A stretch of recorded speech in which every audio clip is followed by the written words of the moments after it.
Hello, everyone. A very warm welcome to today's CGA event, Reimagining the Global Landscape.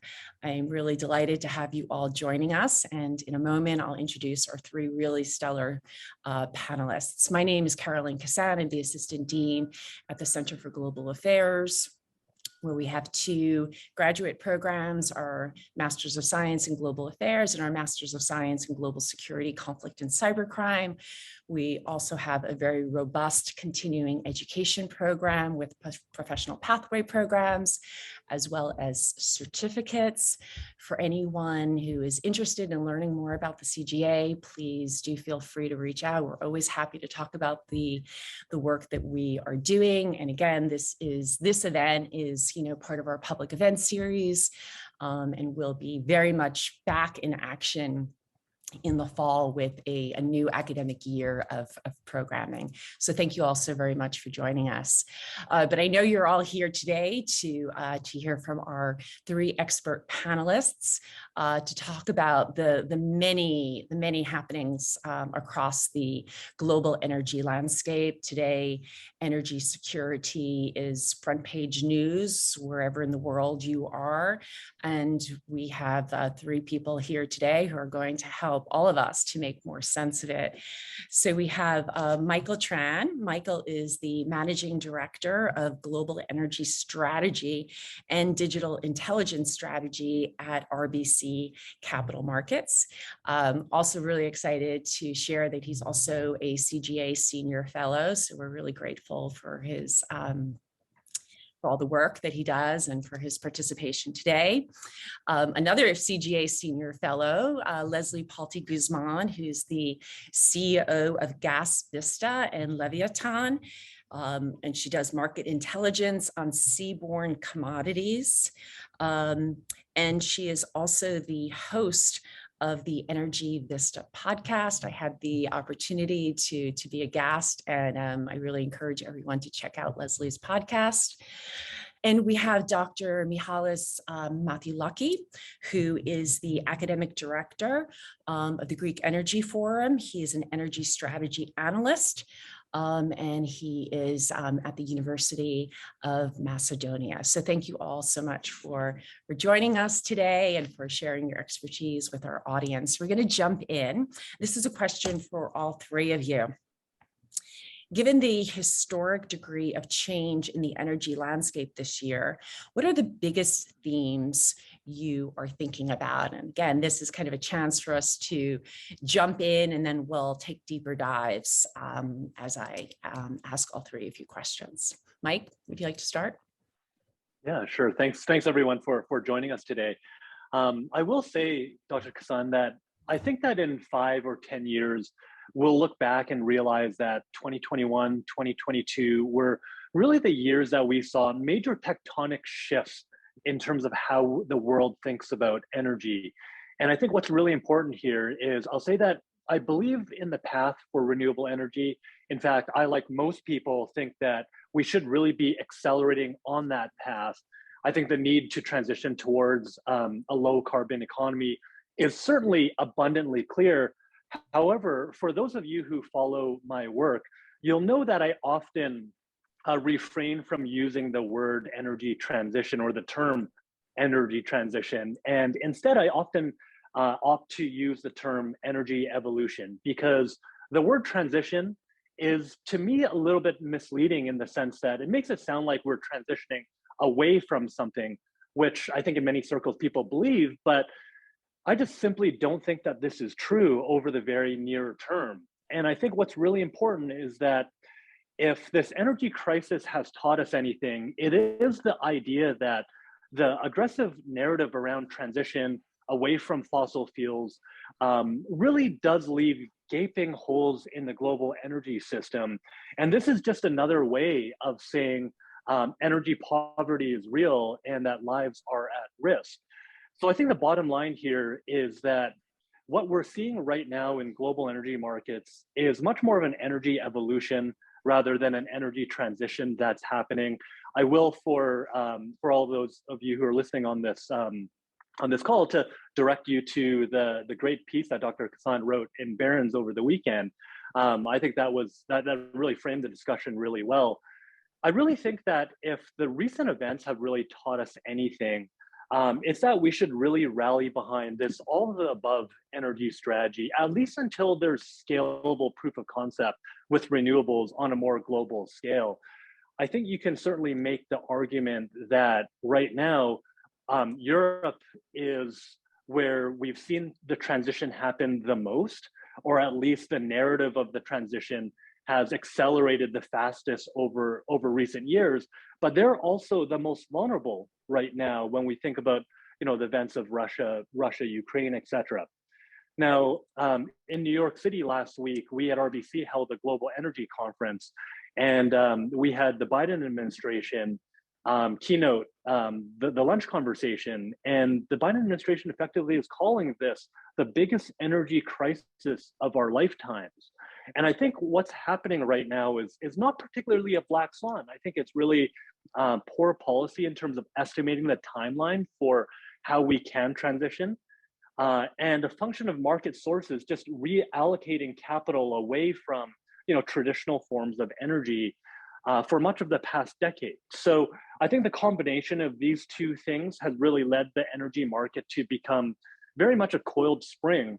And this is why we're in the portion of the energy cycle right now where we're seeing multi-decade highs in pricing for many traditional energy sources. And I think we're likely to continue to see this play out over the coming months and quarters. I think the last thing I'll say here is I think the world just needs to continue to embark down this path of energy evolution. I do think that when we look back at the past 12 months and think about the lessons learned, the biggest question I think we really have to ask ourselves in very sobering fashion is, have we been trading energy security for energy transition? Because if you look at the 2010s, that past decade was all about energy abundance all over the world. Oil prices were really low. Natural gas prices were basically free. And I think that when you think about this decade, the 2020s, this will be a decade of energy security. And I'm sure we'll get much more into this topic. But again, I think the past decade has been a story about energy abundance. Cheap, plentiful fossil fuels have made it really easy for think tanks, politicians, policymakers to all set very ambitious goals in terms of energy policy. I do think that the narrative of this energy transition was very elegant, remains very elegant, and featured really well in terms of stump speeches. But I think that when we think about this energy transition, that just hasn't been tested over the course of the past decade because of this energy abundance idea. So for a decade, I think policymakers and the public, and even the markets, the global markets, really conflated energy abundance with energy security, energy sufficiency, or even energy independence. So I think the abundant nature of energy over the course of the past decade has led to some degree of irrational confidence around policymaking. I think it's really important to just consider this idea that the rate of change of the narrative around energy transition has always outpaced the practicality of what's actually really possible. But I really do think that we have the best opportunity in 15 years to really break down the political divides here and just reimagine and reshape the public debate on global energy policy and really the path forward. Wow, fantastic. Thank you so much for that, Mike. And I'm gonna come back to you about how you reimagine moving forward. So I'm gonna save that for a little bit later. Leslie, you're just back from Paris. You're deep in the LNG space. What are you thinking about? LNG has kind of catapulted again into the minds and the policy across Europe and Asia and here in the United States. Would love to get your thoughts about your sort of top themes. Yeah, so we're indeed into a kind of new thinking because we're in Europe, especially there is a protracted war economy being put in place, but also we are globally in a post-pandemic world. Inflation is on all lips, so that leads to a rethinking of several things regarding energy mixes and what will be the future of tomorrow's energy. So one of the first themes for me is that LNG is back, because we need to include all the above energy. So breaking Russian dependence will require wind, solar, gas, nuclear, hydrogen, biogas or bio-LNG, geothermal heat pumps, all of that, because we don't have the luxury to say no to any source of energy. And the fact that LNG is back means that different administrations in the US, in Europe notably, have to relearn and take a crash course on LNG 101, because I think for a while it was forgotten, and because the focus was more on renewable and hydrogen. So there is this kind of new emphasis on LNG imports because of what's happening with Ukraine and Russia. So LNG is hot in Europe.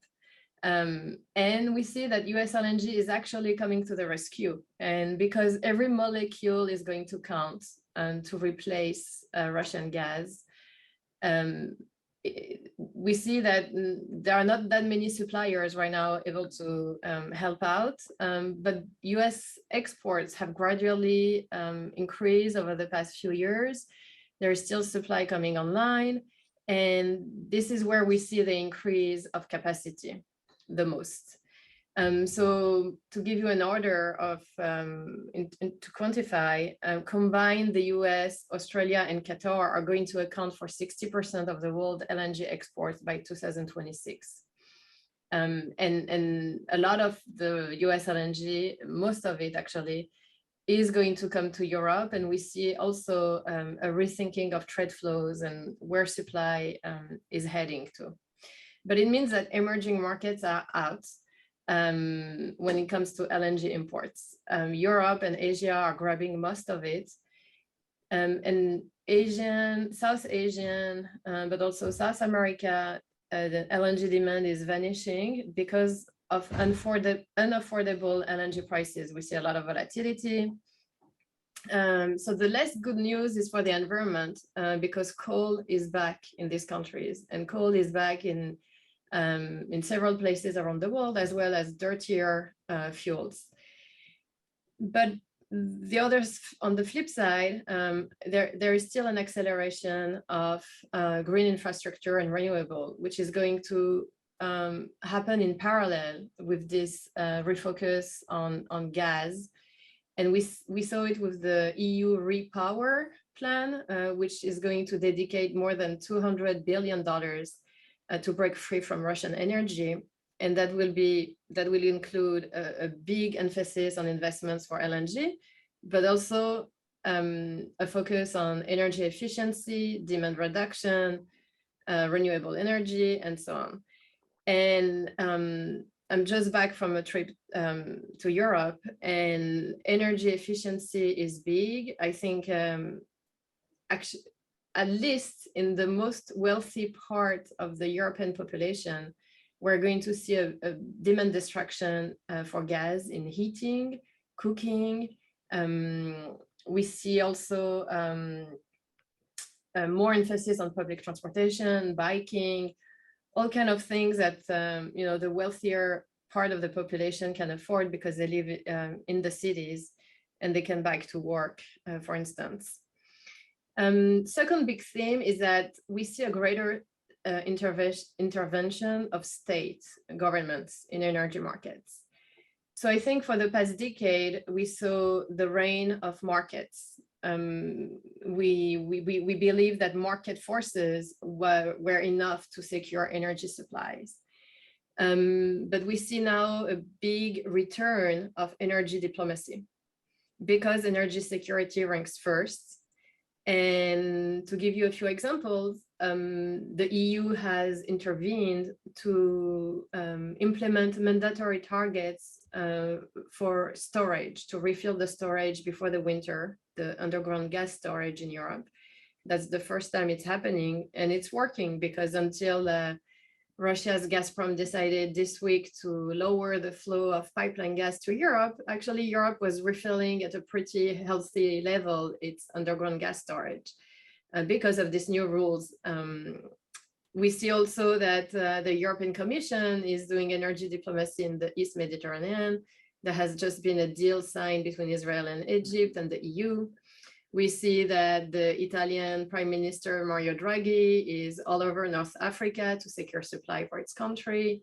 Same, the German Chancellor has been courting Qatar, and we saw those big pictures. So we see that policymakers are courting those resource-rich nations, but these countries are kind of laughing, right? Because a few years ago, they were being given lessons from the Europeans on how to move away from fossil fuels. And so they are playing hard to get. And another example is the German utilities. For years, they say no to LNG. Germany is the only country in Europe that doesn't have yet its standalone regasification terminal, where it's the largest importer of gas in Europe. One of the biggest reasons is because they deemed that Russian gas was more competitive, which in a way was true because it was the closest geographical source of supply, but it came at a huge cost for German energy security. There has also been a lot of corruption between German and Russian industrial executives, and now Germany is paying the costs. And third theme is that we see a regionalization of trade flows. So we're increasingly going to see that US LNG exports are going to Europe primarily. US LNG exports to Asia have dropped. And we see that Australia is a big winner for its exports to Asian countries. They have been ramping up and producing at full speed. Qatar also is a big winner, and we just saw that Qatar announced a big,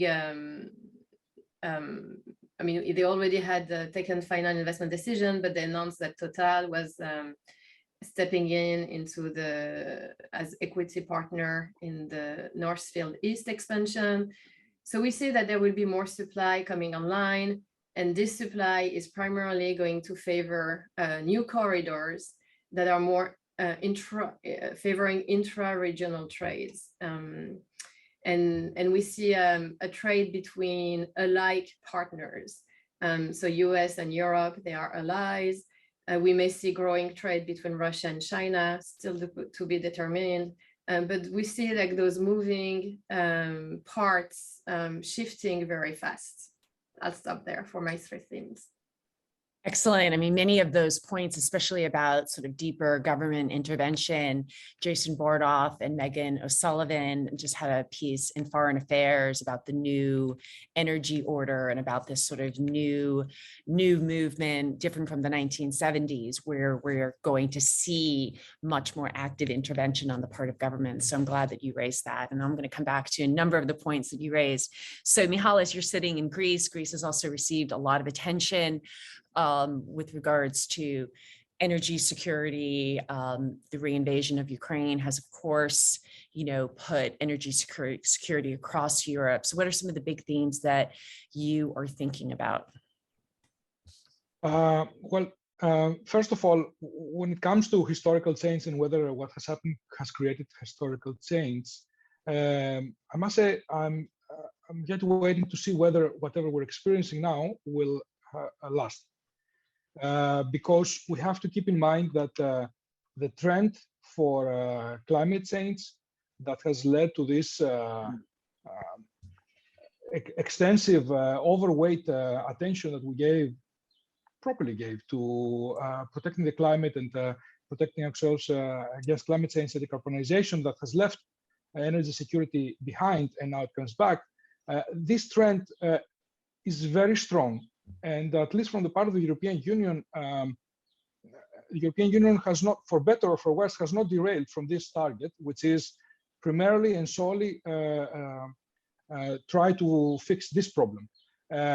So now, at least the European Union has to address also this side issue for the European Union, which is energy security, but still the trend is there. So I'm waiting to see, because, for example, right now, if you ask a European official, in an environment where tomorrow the Putin regime somehow is out of the picture, and then Russia finds itself with another leadership, and the Russian people being left with the remains of this, what happened. Are we still going to cut off Russian gas? Are we still going to leave the Russian people without any means of income? You will see them baffled and not knowing what to do. And the speed in which EU policies have changed the last 12 months gives an insecurity about how lasting they will be. What we see from the European Union, and Greece is part of the European Union, we're very much a part of all this. The European Union still projects conflicting policies. On the one hand, we say that we want to buff up our energy security. We need natural gas back in the picture. We need LNG. We need to get away from Russian gas. But on the other hand, we say that we want to demolish gas demand. We want to take gas out of the picture. So if you're an investor, if you're a company, if you're a stakeholder, you say, okay, what is going to happen? Because they need, the European Union says that we need gas, we need LNG, we need alternatives. But on the other hand, we're trying to get rid of it as fast as possible. These things do not match with each other. So I'm waiting to see whether this is going to be historical times or whether we're going to, this is going to be a turn and eventually we're going back to going head on for climate change. And not to be mistaken, climate change should be #1 thing in our priority, because this is the major thing for the whole world. My objection, and to that I agree a lot with what Michael said and Leslie earlier, is that we have not been paying attention to the multidimensional thing that energy is, and now we're kind of paying for it because we didn't see it in a holistic way. However, regardless of whether this thing will last, what I identify as major changes so far is, first of all, the relationship between Europe and Russia. This has been damaged probably beyond repair. I mean, even if in the scenario that I said in the beginning, would have a change of regime, and then suddenly Europe will and the rest of the world will come try to help Russia, the trade relationship between EU and Russia has changed forever. This is not going to go back, and this is creating major shifts because Russia is not going anywhere, and its energy resources are not leaving the picture. So since the relationship with Europe has been damaged beyond repair, that means that these energy resources will be redistributed somewhere. And of course, we all know that there are buyers for Russian energy sources around the world. So this creates major changes also on the security level when it comes to China and US efforts to retain China, let's say, within some acceptable limits. It changes the relationship between US and India and India's role in the world. So these are some major things. Another thing that I have to identify, which for me presents a very clear, a very big danger, is the way we look at markets. Because, like Leslie said, there has been, especially in Europe, a change towards the way we see markets. We are trying market intervention and countries taking over and putting their will before the way that the market works is gaining ground. Only today I've been reading that Australia has been suspending their electricity market because they're dealing with the probability of high power outages. So they actually suspended the function of the market. In the European Union, we have serious debates on whether the way that electricity is traded around the European Union should change, and intervention should hold a bigger space. This is a problem. This is a problem for the free world. This is a problem for what the United States and Europe stands for. And this is, to put it in a simple way, if we go down that path, Russia has won. A big part of what we're experiencing in the past few months, I believe, is semantics. European Union has sacrificed prices, has sacrificed the well-being of European citizens, wanting to pass a message.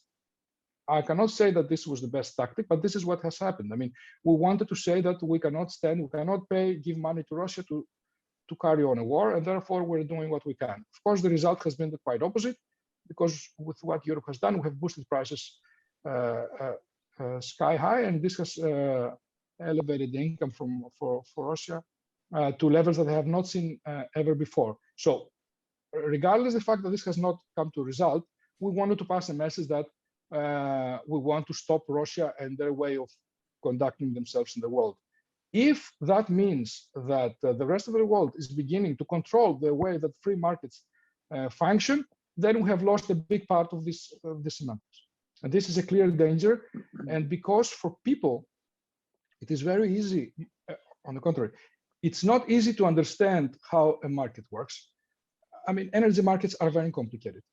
So it's not easy to explain to people why is it good. It's good to have a market, and it's not good to have regulated prices that everybody knows that they pay a fixed low price and things are fine, because it's difficult to understand that, to explain to people that eventually these costs will come back to them either through taxation or through like Australia, intervention in the market where companies are refusing to produce, and therefore the state has to go and pay the money. Altogether, this becomes even more difficult when countries decide to intervene in the markets and pay for the difference so that the citizens will not suffer. This was easy in the last decade where we had very low interest rates. This is not going to be so easy from now on. And to finish up this first thing, Michael said something very smart in the beginning. He said that what we're seeing is not whether it's a black swan or not. This is not a black swan. A black swan is an unforeseen event. This, what we're going through, was predictable, because you cannot go on without trying to run energy markets thinking that energy is abundant and it's cheap and it's always going to be like that, and we don't need to worry about energy security. This has never been the case. However, in the past years, if one could see through if last year you would Google energy security, you would find articles defining energy security, talking about the crisis, the oil crisis in the 70s. That was our understanding of energy security. That's when at that time where somebody would not sell us oil, and that was the problem. And that's why a lot of people now come to fall in the trap of comparing today's crisis with the 70s crisis, which has nothing to do with it, right? So we did neglect energy security. We did neglect the obvious thing that says that we need to secure the volumes of energy that we want. We need to secure the pathways for this energy, that this is uninterrupted.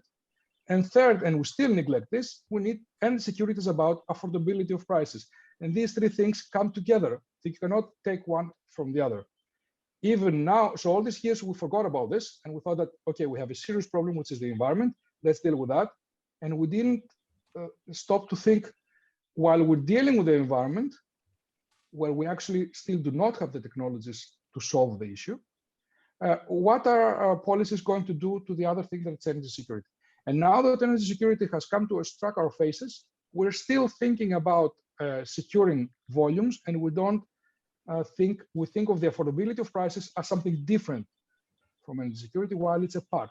It's a triangle that we need to put all together. So what we do now, at least in Europe, and thus affecting the world, we are implementing policies to secure energy, because we want to get away from Russian gas. Of course, in no magical way can all the quantities that Russia had, and now we want to take out of the picture, they cannot disappear from the rest of the world, so that to balance demand and supply.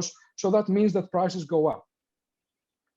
And this creates a multitude of problems. And if we think that Europe and the US face a problem because prices are rising, we're completely wrong, because the real problem is in Africa, is in Asia, is in Latin America, is in countries that are having difficulties coping anyway, and where the energy prices spikes are going to create real social problems that we're going to come back to the rest of the world in a political way. So in a nutshell, this is what I see. we're getting, I mean, so much here. There's so much rich detail. So thank you so much. I'm going to be coming back to that. So Michael, I'm going to kind of move over to you on oil, and the IEA just recently came out with their latest report for oil demand moving forward. I think the number is about 2.2 million to go to increase expected in 23. Taking us to about 1.1 million barrels a day that the world will be using. But, you know, and you've written a lot about this and been thinking a lot about this, that, you know, as, for example, China, which is the world's largest importer of oil, and as it starts to come out of COVID and reopen, and the, you know, Russia's reinvasion of Ukraine, which countries are you seeing, you know, adapt to this evolving energy landscape? I know Mihalis mentioned India. I'm just curious to get your take in terms of how you see different countries in this really complex new landscape. Yeah, this is a really great question, because I can combine a number of things that Mihalis mentioned, and also Leslie as well, in terms of thinking about different countries' demand, rewriting these global trade routes. I think are really, really important, because, you know, what I opened with was saying that I think we're going to look back at this time period and say, wow, we saw really big tectonic shifts in 2022. And I think what's important is that, you know, when we think about the scenarios that we're in right now, whether it's, you know, trying to accelerate out of COVID, or thinking about the Russia-Ukraine crisis, I think the bottom line here is that energy is expensive everywhere. Consumers, economies, we're all feeling the pain. There's no clear-cut winners or losers in this scenario. But when we think about how these trade routes are being changed, or Leslie touched a lot on, you know, different countries sourcing energy from, you know, countries that, you know, over the past several years, you've kind of abandoned to a certain degree. This whole rethink about energy policy, we're certainly seeing. I mean, you know, UK and Germany rethinking nuclear to a certain degree. Carolyn, you tweeted a great article yesterday about Europe importing more coal from South Africa. And I think that was a really great read. So you're seeing a lot of these energy trade patterns being really rewritten in real time. And I think that there's a lot of countries now that are playing defense. So to the comment that Leslie said, look, we're all scrambling to shore up our energy security, you know, buy barrels, buy molecules from places that, you know, we thought we would be transitioning away from. There's a bunch of countries that are playing defense, but there's also a bunch of countries that are playing offense too. Under the scenario that, you know, we're all talking about, Russia, Ukraine, COVID, etc. And you hit on two of them, China and India. And I think this is really important in the sense that when you look at all the virtue signaling of self-sanctioning of Russian oil from European countries, very little has actually been pushed out so far, right? I know we have an embargo in place where the EU is going to wean its way off of Russian energy in the coming months and quarters, etc. But when you think about the countries that are actually playing offense right now, India is the first one that comes to mind. And I actually think that India is one of the big winners in, you know, otherwise a world of losers as a function of this energy security issue with Russia, Ukraine right now. And what I mean by this is I think that India is effectively becoming the de facto refining hub for all of Europe. Now, what do I mean by this? So as European countries effectively try to wean their way off of Russian crude, Russian refined products, India is unapologetically just backing up the truck and just buying record levels of Russian crude. And so you think about, well, why is this important? How is there a linkage here? Well, India's crude imports are very strong. You've been importing record levels of Russian crude. And as a reminder, they're taking Russian barrels at $30 discounted to what we're all seeing on screen. We also know that Indian refined products, Indian refinery runs are also at record levels. You're seeing India run their refiners at 106% of nameplate capacity. You're running through 100% capacity right now. And so what are you doing with all this excess refined product? You're also exporting that at record levels right now. So I think what's happening is Europe is saying, look, we're not going to buy this Russian crude. India says, we'll take it, we'll refine it, we will capture the steep discount, we will capture the major refining crack spread, and we'll just export this refined product back to you. And so India has really positioned itself to become the de facto refining hub for Europe. And so I think what's really important here is India is capturing all the economic rent of what's happening here. And Europe is effectively importing inflation, importing the refined product at much higher prices. So I think that's really important. The comment on China, which I think is really important from an energy security perspective, is this notion that refined product inventories are at multi-decade lows. Diesel inventories are extremely low, basically everywhere on the planet. I think that China is going to ultimately emerge from COVID, whenever that is, as one of the few places on Earth with replenished refined product inventories, while the rest of the world still remains really, really tight. So this is an energy security idea here. So what I'm highlighting here is this notion that we know that Chinese refined product demand, for gasoline, for diesel is low because of their zero COVID policy, Shanghai being shut for several months now, et cetera. We know that demand is low. We also know that China has a pseudo ban on refined product, diesel, gasoline, et cetera. So you put these two things together, what this would essentially suggest is that inventories are building, particularly when you add on the idea that refinery runs have been a little bit softer, but not that much softer. So you're still producing this stuff, less demand, less exports means that you're building a war chest here of refined products. So I think that whenever they emerge from COVID, they're going to be the really, one of the few, maybe the only major country on the planet with replenished stockpiles of diesel, gasoline. And this is going to be pretty big, huge in terms of helping to shield their economy from energy inflation, because you're not scrambling to pay top dollar to pull molecules or barrels from other places. So I think that's really important when we think about some of these big nations, big oil demand growth nations, taking steps to really try to accelerate their energy security, their energy position in the world just over the course of the past several months, given an ever-evolving energy landscape. Excellent. Thanks for that. Leslie, I'm going to, you had mentioned in your opening remarks, the United States, Australia, and Qatar, making up about 60% of the LNG production that the world will be consuming.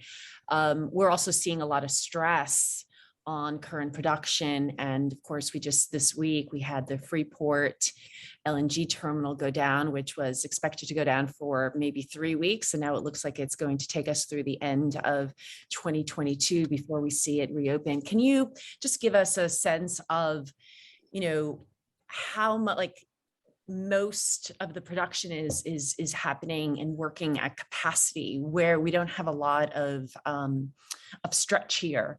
What do you see in terms of getting through 22 and 23 at the current production and moving to increase as is expected and as is forecasted for demand? Yeah.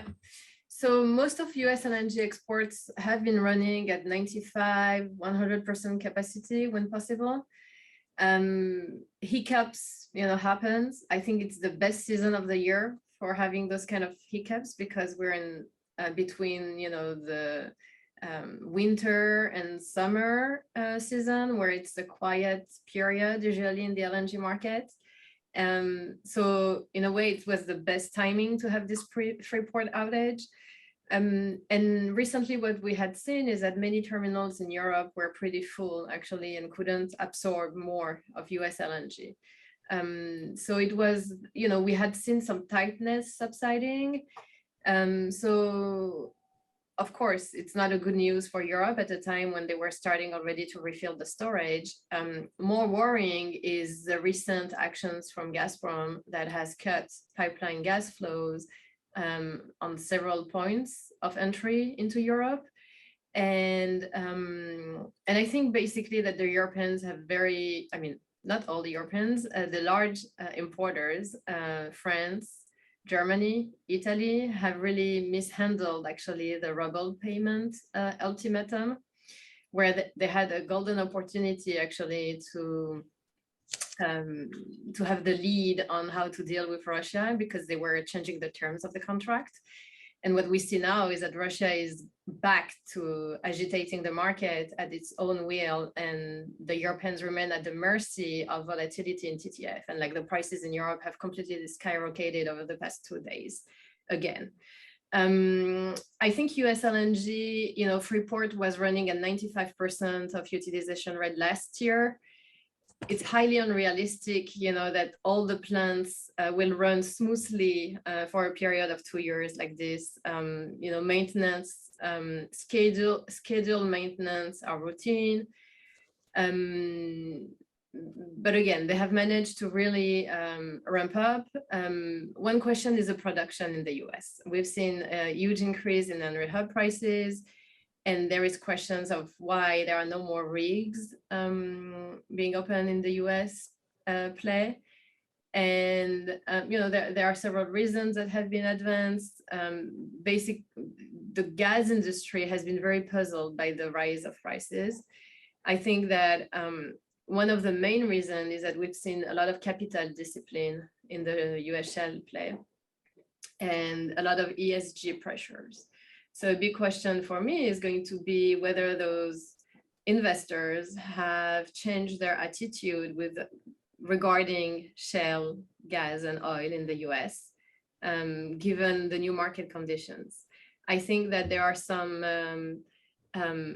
proactive initiatives from the US gas producers to differentiate their US gas, show that they can monitor and quantify their emissions, and that can bring back investors. And it's not just greenwashing. I think it's, you know, the trend, and it's inevitable that European buyers, but also investors in the US and globally, will increasingly request to have those kind of responsibly sourced gas, and be able to really quantify methane emissions. So that's, you know, that's a way that we could see investors coming back into the US shale play. Fantastic. Thank you so much. So Mihalis, we're going to take us to the East Mediterranean. And in Leslie's opening remarks, she talked about the new potential gas hydrogen pipeline from Israel, potential for a new underwater line from Israel to Cyprus to Greece. There's a lot of sort of new focus on the East Med as a source of energy security for Europe. Can you sort of give us a sense of those sort of most recent developments? And I think it's also interesting that the United States, I think it was in January, Amos Hochstein sort of kind of did an about face on the US support for the East Mediterranean pipeline. But if it were today, would that sort of shift in support, would that in fact have been a 100% go for the building of the East Med pipeline? I think if anybody could imagine last year what was going to happen the following 12 months, everybody would be very careful what they were saying. However, when it comes to the East Med pipeline, things are, I cannot blame the United States for this, the approach that they had, because this is still a project. I mean, this particular pipeline, the East Med gas pipeline, is still a project that has gone out under a lot of scrutiny, and there are issues there. Let me just start with the bigger picture. The East Med gas has been a new thing now for Europe. Europe is going through what I call a hunger strike. So we are saying that we are going to stop consuming gas because we want, like I said earlier, to pass a message. This is like a hunger strike. In a hunger strike, you're suffering yourself in order to pass a message. And that's what we're doing. Now,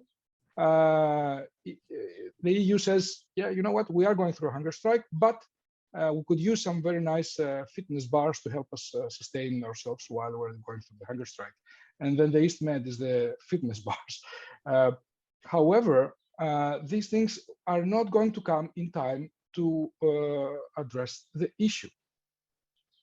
I think gas from the Eastern Mediterranean is vital for EU's energy security. However, these things should have happened a long time ago. They started happening a long time ago. The last time we had problems with Russia, it was 2014, again with Ukraine. The European Union had very clear policies then about their energy security that they lasted for 5 years until 2019. 2019, we had a change in November of the European Commission. Then we put up the flag of the Green Deal and we forgot about everything. These things are real, they can happen now, but it will take years. So this is not the answer to today's problems. However, we need to see whether and how gas from the Eastern Mediterranean can come to Europe, but we need to take into consideration who is producing it and whether they're willing to sell as much as Europe needs. Because right now, the two countries that have verifiable quantities of gas that could potentially come to Europe is Egypt and Israel. And there is an issue that the EU needs to take into consideration, and it's something that Greece and Cyprus, the other two members of the region with interests and the say in the region, they have done a mistake the past few years, also considering the East Med gas pipeline. We forgot that for both Egypt and Israel, their priority is not exports of gas. Their priority is sustaining enough energy running to the country, enough gas running to the country for their own needs. It's very vital for Israel. Yeah, it's very vital for Israel to secure gas, and it's just as vital for Egypt. That means, Leslie, you'll just give me a second to finish this up. That means that the quantities available right now for exports that are there, but they're not enough to solve EU's problem. Now, taking that into consideration, of course, we need to do plans. We need to plan ahead. However, if we're talking about the East Med gas pipeline, we're looking at least at 6 to 7 years ahead, and that's a big problem. Even the pipeline from Cyprus to Egypt to bring the potential gas from Aphrodite, which is it could help, but it's not that big. We're talking about, I think, 120 BCM all and all. So that's not tremendous quantities. However, it could help. That still needs to be built and arranged. That's not fixed yet. Israel and Cyprus, they have a small conflict about a small part of the field that is gas. So that's not even solved. And then the other solution would be gas to run through the Arab pipeline from Israel to Egypt. That might move ahead. Quantities are not that big. So Europe's problem today is not going to be solved for the next couple of years through East Mediterranean gas. However, again, that doesn't mean that plans should not be made, but we need to keep in mind that this is not going to help anything of what we're talking right now. This is for the future.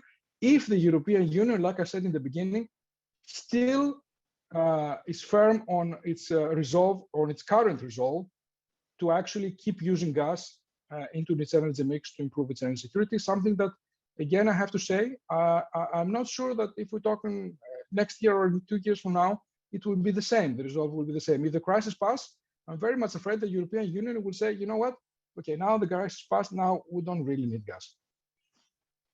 So, Leslie, you had your hand up. Thank you, Mihalis, for that. Leslie? Yeah, I just had a quick follow-up question from what you just mentioned, Dr. Michalis.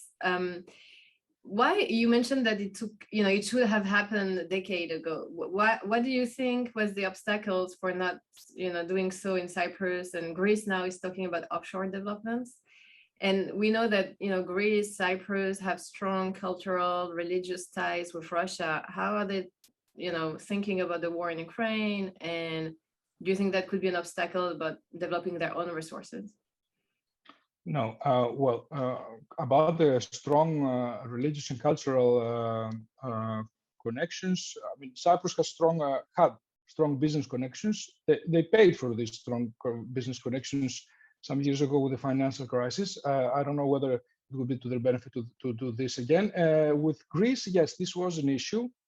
However, Greece was always with the West, not with Russia. Anyways, I think the problems for Cyprus, I think it was a miscalculation. Cyprus they expected to be in charge and make the best out of the quantities they had, and they were dreaming that they could control this situation, not realizing that they were the smaller player there, and that the biggest, to my opinion, the biggest geopolitical, the biggest benefits they could have would be geopolitical through the routes of the gas rather than financial through selling the gas. And this, I think they miscalculated the prioritization of Egypt and Israel. And Israel and Egypt, like I said, they didn't prioritize a pipeline because that was not their biggest concern. The biggest concern is securing their own market. So there was never, up to recently, I'm still doubting if now there is a strong resolve about the pipeline. I mean, you have to remember, when we're talking about the East Med gas pipeline, this was a project originally designed to carry 16 BCM of gas that would be collected from Cyprus, Israel, and Egypt, and being shipped through Greece to the EU. And now it has been put down to 10 BCM. So that's all we're talking about. That's 10 BCM. Cyprus wanted to be a part of this and to make this work. I believe that it would have been to their benefit if they had chosen to move with an LNG liquefaction plant, a small LNG liquefaction plant on Cyprus. This would have been easier to establish. I have to tell you that 2015, the Cyprus government, they had a study from MIT to compare both options, the pipeline against the LNG and LNG liquefaction train on the island, and the study showed that both projects had equal census, had equal economic terms. However, a pipeline always sounds like a bigger deal, and we have to take also into consideration that when it comes to the region where a pipeline comes, it has an impact. Let me say it this way, to the exclusive economic zone, and exclusive economic zones in the region is a major thing. So of course the pipeline could help there. So maybe that has influenced Cyprus. To my opinion, this would have been achieved much better. And this is where it comes to come back to your original question, Carolyn, the United States.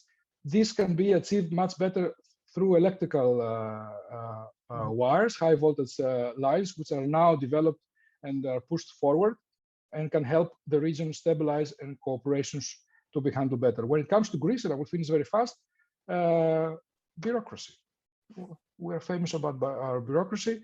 I think that was the biggest thing that made things move slowly in Greece when it comes to exploration about natural gas. Secondly, there's also social unacceptance, let's say, of more drilling regarding oil and gas. So I think the combination is what made companies withdraw, and that's why we don't have more results so far.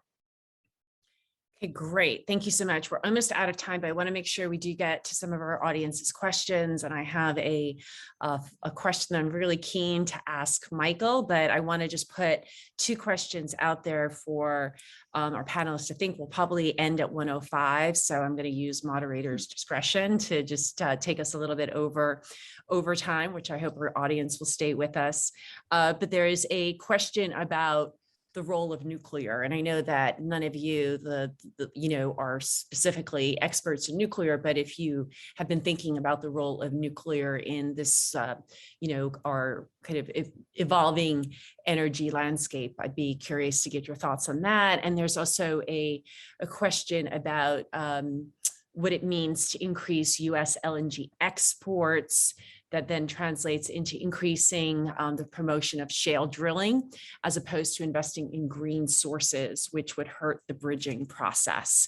And Michael, that was actually a question that was directed to you. But a quick question, and this is, if we can do this kind of maybe as a lightning question, lightning final question, and then go to the audience questions. But inflation, It's at a 40-year high in the United States. The Fed just raised, basis by 0.75 basis points yesterday, with expectations that it's going to continue to increase through December. California hit $7 a gallon gasoline. We've seen some instruments that the Biden administration has used, also sort of scolding oil and gas producers for not doing more, and most recently refiners for not doing more. So what are some tools that governments have to both help the consumer from this rise in energy prices? And we'll start with you, Michael, and if Leslie and Mihalis, if you have thoughts, that would be great, but we'll try to make this quick. Maybe really quick on this one, Carolyn. Look, there's fairly limited options from a policy perspective right now. Look, the global energy landscape has clearly changed, right? That's the topic of our discussion today. But the playbook that a lot of these governments are using just have not evolved. Look, multiple SPR releases through the US government from a unilateral perspective, and also with other IEA member countries being involved as well. The biggest SPR releases we've seen in history, to be frank. The effectiveness of this has been fairly limited. And I think a big part of the reason why is right now we're tight on crude inventories, and we're also tight on refined product inventories. Historically, you wouldn't have both of these things at the same time, which is, you'd have crude tightness because Libya would go out, like in 2014, when we saw the big SPR releases. You put more crude on the market, the refiners are able to run it, turn it into refined product, we're able to consume it. The bottleneck right now is refining capacity in the US and on a global basis as well. I know there's been some back and forth in the headlines over the course of the past several days in terms of civic duty with, US refiners should be stepping up. The bottom line is they have been. I think the key idea here is refining is a very cyclical industry, and it's the private sector. And I think what's really important is we go through downdrafts like we did back in 2020. If you didn't have that big Philadelphia refinery closed down at that point and mothballed, we probably wouldn't be paying $185 today for jet fuel in New York Harbor, right? There's other ideas in terms of how to get oil prices lower. The potential for an export ban has been certainly discussed in some circles. I don't think that this would be a great policy. If you look at an export ban on US crude, effectively what you do is global oil prices would go through the roof. US prices, WTI, would fall through the floor. So you get a big bifurcation of prices, potentially sending the rest of the world into a recession. And then if you think about, an export ban on things like refined products, well, the biggest taker of our US refined products is Mexico. So you would really be leaving them out in the cold if you basically said, look, we're going to ban refined product exports. This sounds like much more of a Trumpian-like policy rather than a Biden policy. But, we keep going around thinking about all these different ideas, but fairly limited options at this point to really try to muscle oil prices lower over the near term. Great, thank you. Leslie, Mihalis, any quick thoughts? I can add quickly on nuclear. The example of France is interesting. Emmanuel Macron was just re-elected, and part of his campaign was to run on a new wave of nuclear reactors, small-scale reactors, but they are not going to be ready before 2035, probably. So it means that in the meantime, there is going to be all the above energies, a reliance on everything. I think nuclear globally is always like a longer lead time. So if the decisions are being taken today, it will take a while. We see maybe a lengthening of the life span of those reactors in some countries, like it was mentioned in Germany potentially. But in Germany, there's still a lot of environmental opposition. So I don't think we'll see new reactors. We may see the extension of the existing ones. And for the question on fossil fuels versus renewable in the US and whether US LNG exports is happening at the expense of cleaner energies, I think right now, Europeans, Americans, for geopolitical reasons, for energy security reason are ready to swallow the LNG pill, but nobody has any idea of how long that will last. So that's why it's so hard to make an investment decision for several projects, because yes, there is a willingness to rely more on US LNG in Europe, but that was not the case, 6 months ago. And US LNG has to prove that it can be clean. Even if we don't hear anymore about dirty fracking and dirty US LNG, it's only in between parentheses right now. So I think it's a golden opportunity to actually clean US LNG, US gas now, to be competitive in a green fashion for the next few years. And I think in the US, producing more shale to as feedstock for the existing exporting plants doesn't add additional carbon footprint, in the sense that these liquefaction plants are already built. The question is for the new ones, how many do you want? Do we need 10? Probably not. There are a few new export projects in the race. They want all to take FIDs, between the end of this year and 2023.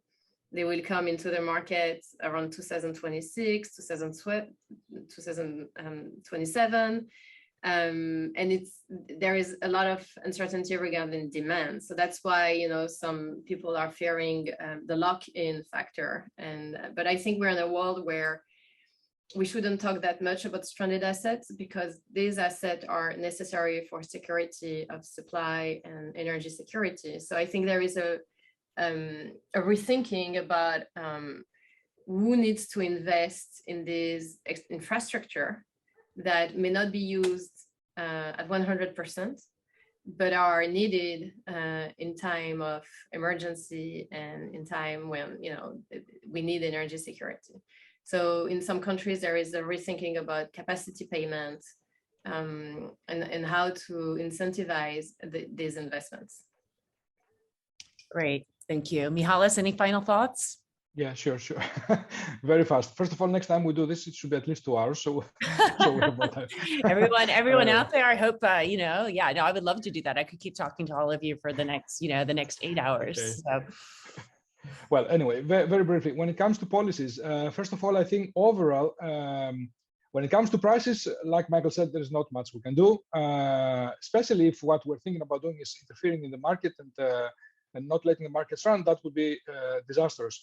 Unfortunately, when the market corrects itself, in that case, it would mean demand destruction. So if we see what's happening in the financial world, where after all a decade of zero interest rates, now we're going into a totally different era. Unfortunately, I think the market will solve itself in the not good way. If things slow down globally, eventually we'll see things slowing down in that section. However, overall, when it comes to policies, I think we need to realize, and governments in Europe and the United States, we need to realize that the future of energy is hybrid.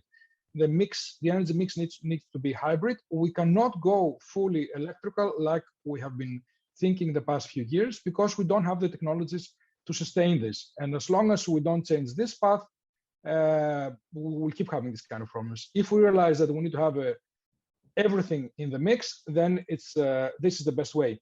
If we do this, then we also avoid a setback that we are seeing going back to really dirty fuels like coal.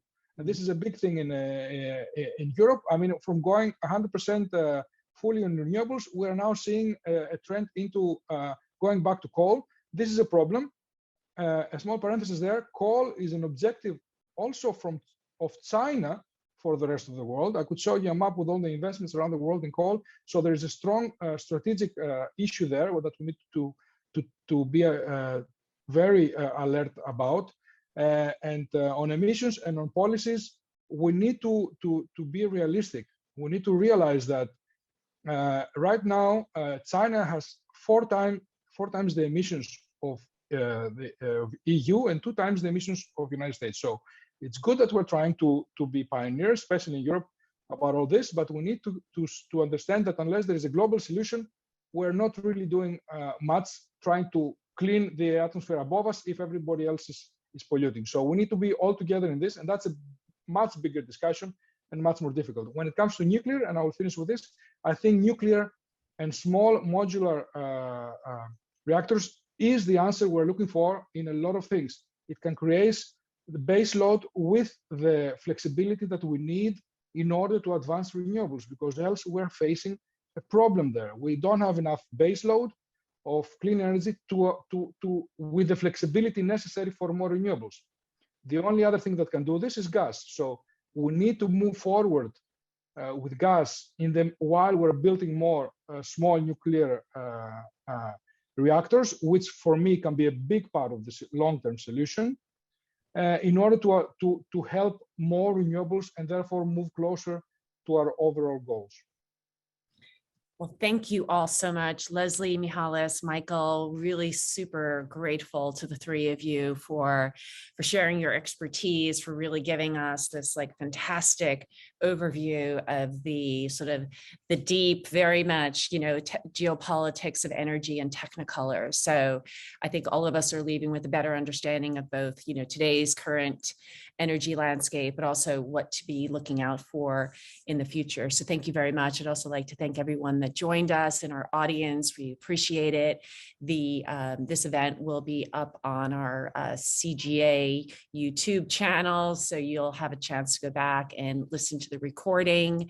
Again, we'll be back probably starting early in the fall with a whole new lineup of public events.